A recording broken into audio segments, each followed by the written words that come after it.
La pierre qu'ont rejeté les bâtisseurs est devenue la principale. Nous allons demander à certains hommes pourquoi lorsque ils passent de la pauvreté à la richesse, donc de la pauvreté à la réussite, ils abandonnent leur première famille. C'est-à-dire la femme avec qui ils étaient dans la misère, la femme qui a supporté leur souffrance, leur pauvreté. Ils l'abandonnent avec les premiers enfants et ils vont se construire une vie de pacha. Ils vont se construire une seconde famille qui désormais ne compte que pour ces personnes-là. Et la première famille, on s'en fout. Pourquoi certains hommes, lorsque vous n'êtes plus avec les mamans ou la mère de vos enfants, ces enfants-là aussi ne comptent plus pour vous. On abandonne aussi les enfants. Ils sont responsables, certainement, de la séparation entre vous et leur mère. Ils doivent payer pour leur mère. Ils doivent prendre les pots cassés. On les abandonne, on se crée une nouvelle famille et ce sont ces nouveaux enfants qui comptent désormais. Pourquoi certains hommes, après le plaisir, ils refusent d'assumer les fruits? Vous mettez une femme enceinte et pour ce qui suit, on n'est plus responsable. Qu'elle se débrouille toute seule. C'est son enfant, après tout. C'est elle qui le porte. Oui, c'est elle qui porte l'enfant.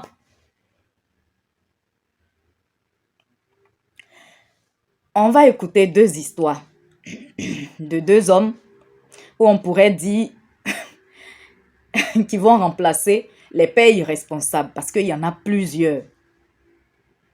La première histoire, c'est que voici des jeunes qui ont réveillé l'amour avant le temps, comme nous le dit la Bible. Ils étaient ensemble, ils partaient encore à l'école. Ils ont fait les trucs des grands, la fille est tombée enceinte et avant, on sait comment ça se passait. C'est pas comme maintenant où les élèves sont fiers de brandir des grossesses à l'école, sous le toit de leurs parents. Avant, tu tombes enceinte dans la maison de tes parents, on te dit va chez la personne qui t'a enceinté. Hein? Donc, voici que la fille, elle a été chassée par ses parents. Et lui, je ne sais pas s'il était dans une chambre d'étudiant ou je ne sais plus. Oui, je pense qu'il était en cité. Et donc, les deux ont dû survivre, je vais dire, parce que il n'y avait pas vraiment les moyens. Ils sont restés dans ça, évoluant un peu. Dans ça, encore une deuxième grossesse, un deuxième enfant. Ils sont restés dans ça jusqu'à ce que le monsieur, après ses études, il a eu du boulot et tout ça. Ça a commencé à aller chez lui. Il a commencé à fréquenter des amis, de mauvais amis, de faux amis, parce que ça aussi, il y en a. Les mauvaises compagnies corrompent les bonnes mœurs. Et le monsieur, il a commencé à découcher. Il a commencé à maltraiter sa femme. Jusqu'à ce qu'il ait maintenant le courage d'abandonner cette femme et ses deux enfants pour aller, je ne sais pas, sortir avec sa collègue ou en tout cas quelqu'un maintenant qu'il estimait être de son milieu social. Et il a carrément abandonné la femme et ses enfants. Sans rien. Sans prendre de leurs nouvelles. Rien, je dis qu'il a abandonné. Ça veut dire que cette première famille-là, elle n'existe plus. Et il est resté avec la seconde femme. Jusqu'à ce que, comme Dieu, le Dieu qui est là-haut, c'est lui qui donne à chacun selon ses œuvres. Il est tombé malade, il a eu une maladie de pied jusqu'à ce qu'on l'ampute et qu'il soit maintenant inutile dans sa seconde famille et que la femme aussi, elle abandonne pour elle aussi aller avec un autre homme. C'est ça, la Bible dit, on ne récolte que ce qu'on sème. Tu ne peux pas s'aimer des arachides et puis tu vas voir un beau matin un avocatier à la place. Elle abandonne maintenant. Entends, les autres enfants, ceux que tu abandonnes, ils ne restent pas petits, ils ne restent pas comme tu les as abandonnés. Ils grandissent aussi. La mère aussi, si c'est une femme battante, elle se débrouille pour ses enfants. Jusqu'à ce que ses enfants maintenant, ils deviennent quelqu'un. Et vu qu'il a maintenant été abandonné par sa seconde femme, sa dulcinée, la femme de ses rêves, la femme de sa situation sociale, il veut maintenant, il appelle maintenant, il apprend que là-bas ça va. Il a besoin de soins, il a besoin d'aide. Il est seul maintenant, abandonné, livré à lui-même. Il appelle la femme pour que son fils l'aide. En temps, j'ai sauté une partie. La femme, Dieu aussi, sachant faire les choses, il a mis un autre homme dans la vie de cette femme qui avait été abandonnée avec ses enfants. Et ce monsieur, il a vraiment recueilli les enfants comme les siens. Ça, ce n'est pas tous les conjoints, les seconds conjoints qui savent le faire, surtout les femmes. Donc, le monsieur, il a recueilli les enfants. Il les a scolarisés, il a veillé sur eux comme s'il était leur vrai père. Et maintenant, le faux père qui demande maintenant de l'aide, il veut retourner. On dit, tu ne retourneras pas ici. Il est seul. Il demande de l'aide.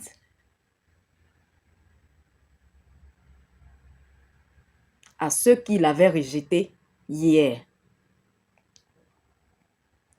Voici un second aussi. Lui,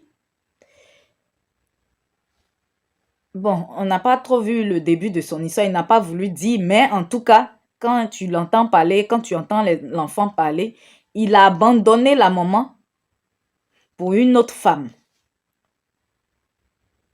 Et une autre famille. Il a eu des enfants avec cette seconde femme. Il a carrément abandonné même la femme et ses enfants dans une maison qu'il n'a pas payée pendant 3 mois. Et il est parti avec sa nouvelle femme. Jusqu'à ce que même, il avait 3 enfants avec la dame. Et le cadet, l'enfant a perdu la vie à cause d'une ordonnance de 3000 francs CFA. 3000 francs CFA. 3000 francs CFA, ça fait 50 dirhams marocains. En euros, je ne sais pas combien.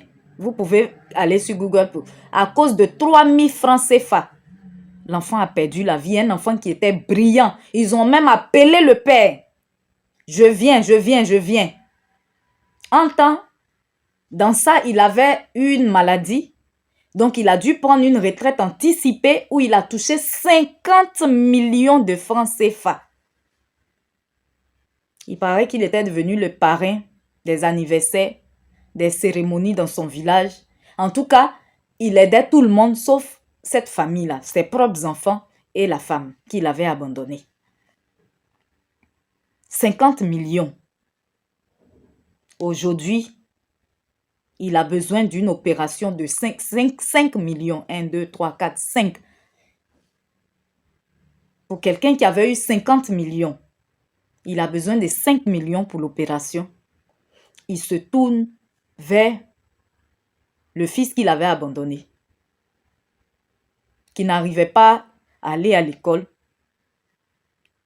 où sa mère était obligée de tout faire, d'être le père, la mère en même temps, pour se battre pour ses enfants.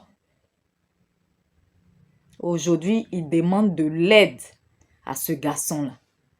5 millions.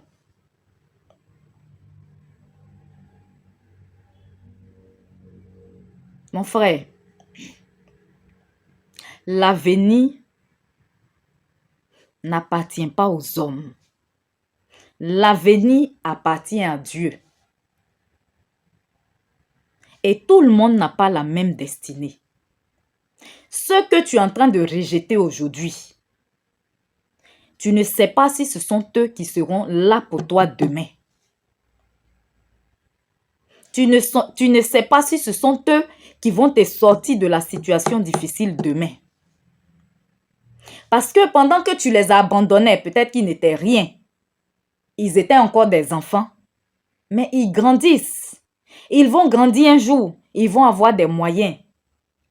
Et c'est en ce moment-là que Dieu va renverser la situation, que tu auras certainement besoin d'eux.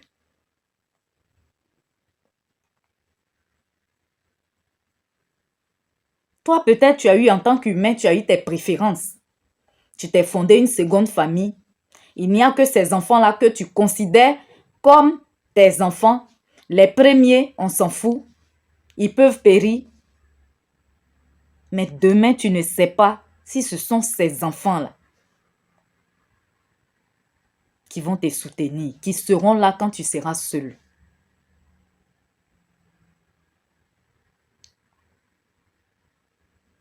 Quand vous laissez les femmes, vous laissez en même temps les enfants. Vous les abandonnez. Ou soit même, quand les enfants même se retrouvent à vivre avec vous, avec votre nouvelle femme, ces enfants-là deviennent les souffres-douleurs de vos femmes. Ces enfants-là sont comme des étrangers dans votre propre maison. Une même qui a frappé à cause d'un loco, qui a battu l'enfant de son mari jusqu'à ce que l'enfant perde la vie. À cause d'un loco, banane plantain avec huile.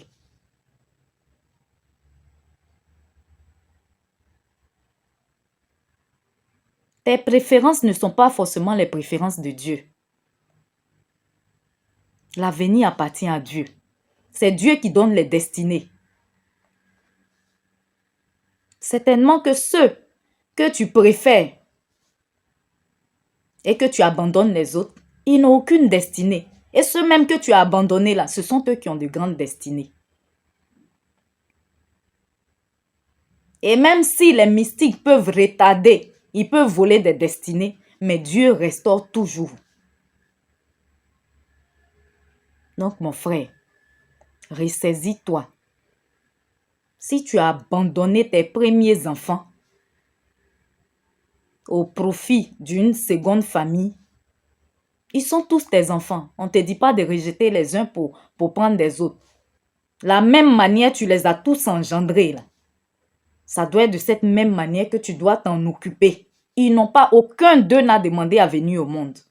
Donc, tu dois prendre tes responsabilités. Tu dois assumer tes actes.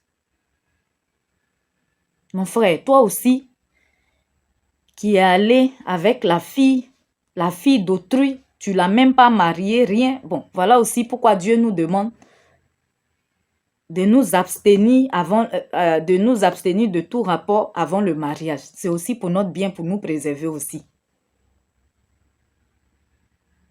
Après maintenant, tu ne reconnais plus.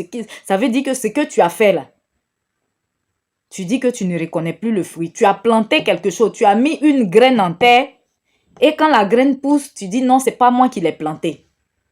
Si tu es dans cette situation, cherche à aller reconnaître cet enfant parce que tu ne sais pas ce que l'enfant va devenir demain. Tu ne sais même pas si cet enfant-là, qui ne connaît pas tes enfants actuels, demain avec l'un de tes enfants, les deux vont se rencontrer, ils vont se mettre en couple. Tu ne le sais pas. Donc, mon frère, ressaisis-toi s'il te plaît. Et oui, il n'est pas encore tard. Il faut te ressaisir. Aujourd'hui, voici, les messieurs, ils viennent demander pardon. Mais est-ce qu'ils ont le choix? Est-ce qu'ils ont le choix? Tu es à la porte du cimetière. Est-ce que tu as le choix? Tu vas forcément demander pardon à quelqu'un qui peut t'aider. Mais il faudrait que nous fassions attention à nos actes. Parce que ce qu'on a fait dans le passé, ce qu'on a fait hier, ou même on a oublié, ou on ne s'attend pas à ça, on peut récolter les conséquences aujourd'hui ou même dans le futur. Même si vous vivez avec tous vos enfants, de la même mère, du même père, ne négligez pas certains au profit d'autres. Parce que vous ne savez pas, celui-là même parmi vos enfants, à qui Dieu a donné une grande destinée, celui-là même qui sera votre soutien demain.